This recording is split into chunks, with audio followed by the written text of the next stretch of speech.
zgjedhjeve. Pra ata të cilët duan ta lexojnë në një optik tjetër do të thoja, nëse opozita dhe lideri i saj, Sali Berisha, nëse Partia Demokratike do ta keq interpretojnë dhe do ta keq përdorin urimin e ambasadës së Shteteve të Bashkuara të Amerikës, nuk është çudi që të mos vonoj një reagim i shpejt dhe i ashpër i Departamentit Amerikan të Shtetit.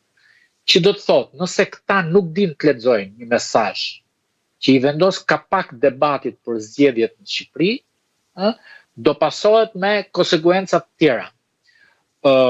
Ky është një mesazh i qartë në mënyrën si operojnë Shtetet e Bashkuara të Amerikës.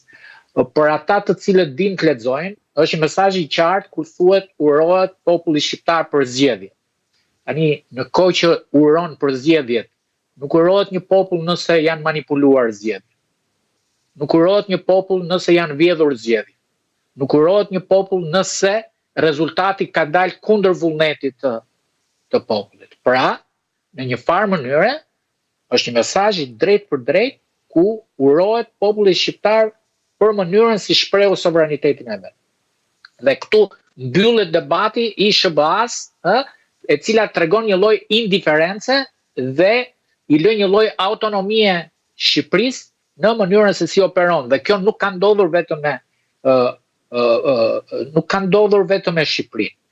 Amerika ka një qasje të re që nga janari kur ka ardhur në shtëpi të bardhë Donald Trump, ose ka indiferencë ndaj një pjesë të shteteve në botë që nuk i ka agjendë dhe prioritet vetin, ose ndërhyn në mënyrë të ashpër në zgjedhjet atyre vendeve.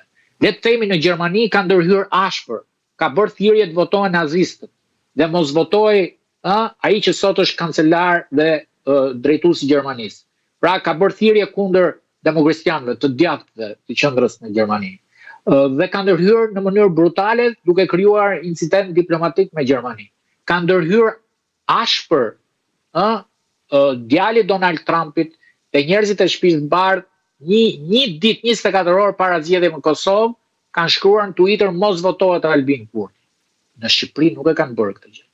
Në Shqipëri nuk kanë bërë thirrje të mos votohet, le të themi, Sali Berisha apo Edi Rama, kanë qenë indiferent ndaj zgjedhjeve dhe po indiferent në një farë mënyre njohën rezultatin hapur të zgjedhjeve, duke e mbyllur debatin kur Shtetet e Bashkuara të Amerikës kërkojnë që të ndërhyjnë në një proces zgjedhor, e bëjnë hapur atë.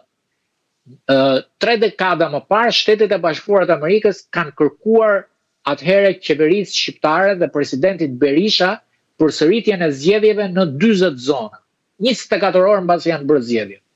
Ka dalë Departamenti i Shtetit, ka thënë kërkojmë përsëritjen e zgjedhjeve në Shqipëri. Amerikanët nuk fshihen pas gishtit. I kanë mesazhet e qarta.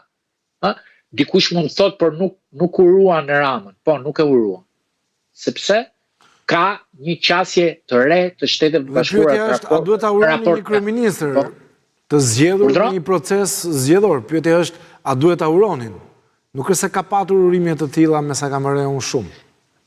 Po, a e dini ju që edhe kryeministrin e Gjermanisë nuk e uruan? Mediat janë marrë gjithë kohën që pse Donald Trumpi nuk uronte kancelarin Merz. Pse Shtëpia e Bardhë nuk çonte mesazh. Pra, mos u habisni ju që po në Kosovë ka një urim për Albin Kurtin? Pa, e para. E dyta, mos u nxitoni sepse nuk përjashtohet mundësia që të ketë urim nga Departamenti i Shtetit. Do thoni ju është i vonuar, por në momentin që bëhet harrohet koha se kur është bërë. Nga ana tjetër nuk ka një urim as për opozitën, sepse në 2021 uroi Edi Rama nga ambasada për fitoren, uroi edhe Partia Demokratike me kryetarin e saj shprehimisht sepse kishin frymëzuar gjatë fushatës elektorale dhe kishin bërë një fushatë brillant. Kështu thuaj në 2021, 4 vite më parë. Pra uroi opozita dhe lideri i saj. Sot nuk ka asnjë fjalë. E para, e dyta, a mundet Sali Berisha t'i thot pak popullit që pse nuk i është heq në ngrata dhe pse gënjeu 24 orë para zgjedhjeve. 2 ditë para zgjedhjeve të gjitha mediat në